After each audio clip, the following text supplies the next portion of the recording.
And then in 2014, we had the Phoenix VA scandal, right? It brought national spotlight onto the VA. Veterans had died while waiting for care, and some officials at the VA tried to cover it up to make themselves look better.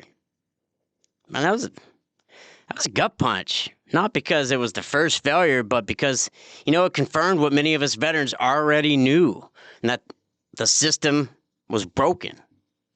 And the hard truth is, even as these wars created new generations of veterans with very complex long-term needs, our commitment to fully supporting them was not keeping up at all, right? The slogan stayed strong, all right? The bumper stickers stayed bold, but the infrastructure to really do something with mental health services and claims processing lagged way behind.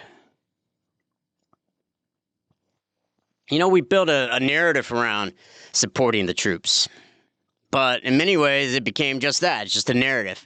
The deeper support, the kind that care veterans actually need to live stable, healthy lives, that just wasn't there. Just wasn't there to support that many warriors that needed help. And now, as the longest wars in American history are faded from the headlines, right? Many of the veterans who fought them are facing same familiar patterns, being remembered, but not really seen. Right? And here's the thread running through it all. America knows how to give a stirring speech about service. But when it comes to write the check, that's where support too often disappears. So that brings us to today, right? We'll talk about what it's actually like to try to get care at the VA, what it's like to move on from military service. Like to start with the story of a Marine who's just trying to get help for what he brought home from Afghanistan. But before we do that, I think it's important, as always, to let's look at the last several administrations and their impact has been for veterans, right? So let's start with George W. Bush. Obviously, he was president 01 to 09. He was the president when the towers fell. He was there, president when we entered Afghanistan and then later Iraq. In the early years, his administration received strong bipartisan support for new VA initiatives, as the number of, post 9/11 veterans grew and grew and grew. In 2007, President Bush approved emergency funding to expand mental health services and improve treatment for traumatic brain injuries, and he helped reduce the claims, the backlogs of claims as well. So, he put that money in there. The funding was aimed to enhance VA's capability and help provide more timely care for the veterans, right? They also implemented several measures to address the claims delays, right? Enhanced the claims delay process. And then he also signed the post 9/11 GI Bill in 2008. It's one of the most significant expansions of veteran benefits since its inception in World War II. It helped thousands of veterans afford college, vocational training, and housing. So a lot of good things there, but at the same time, the VA was still cracking. There were early reports of still having inadequate mental health services, right? Still delays in disability claims, understaffing in key facilities.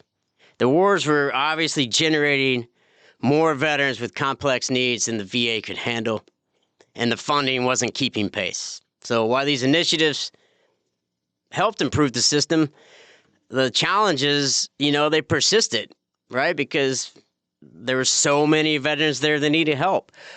And as indication that, subsequent administrations were still going to have their work cut out for them. So after, Bush obviously was Obama, he came into a recession. He came into a VA system that was cracking. For his part, his administration increased the budget to the VA by 85%.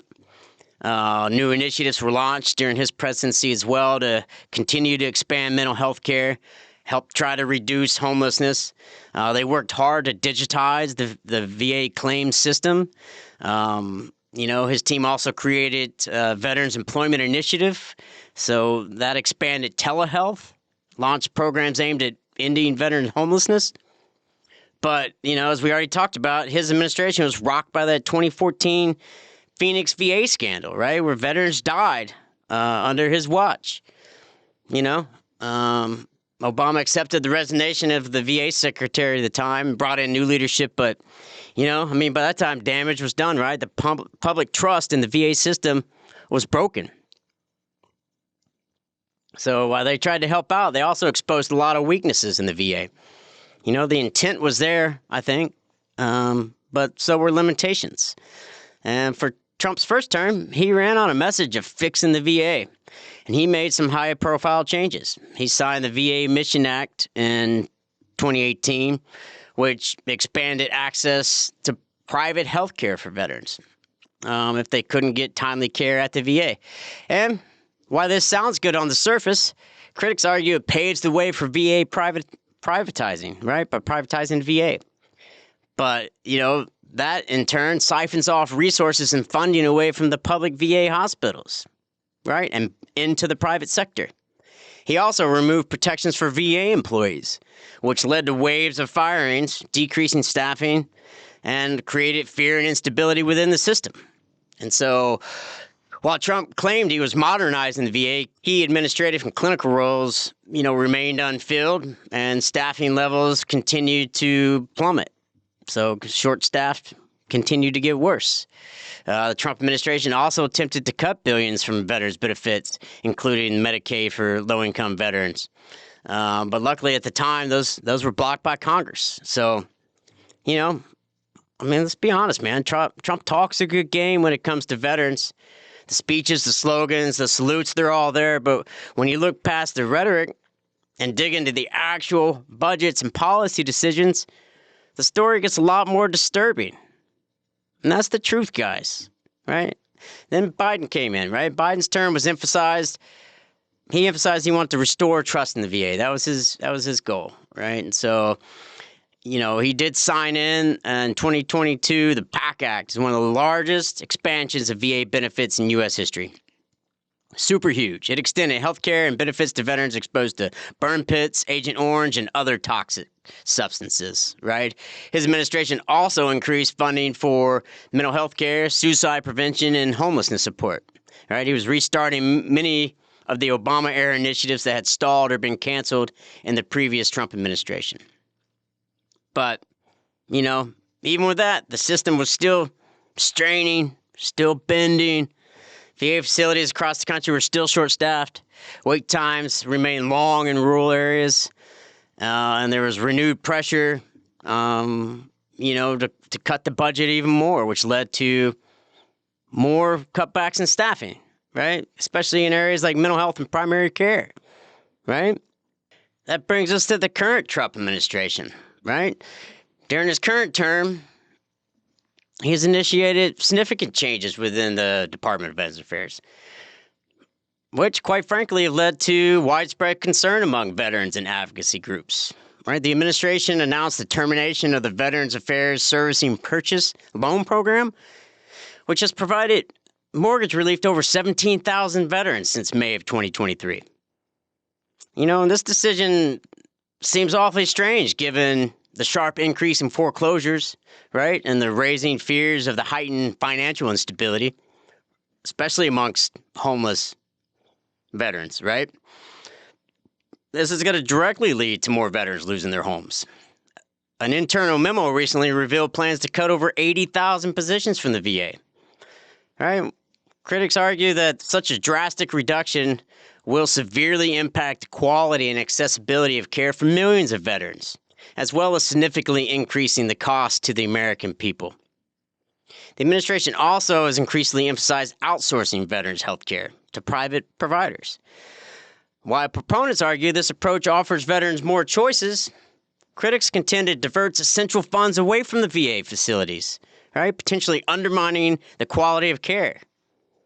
This shift, right, raises fears about the gradual privatization of the VA. And, it can't help but to think about what are the long-term implications for veterans' health care. Right? Veterans in rural areas, such as our own Washington 3rd District, face significant barriers to accessing care. You got long travel distances to VA facilities, coupled with limited local healthcare resources, which make it difficult, if not impossible, for veterans to access community care. If they don't have community care, if there's not doctors in your rural area to go see, you can't be pushed out into the community, right? There's nobody there for you to see.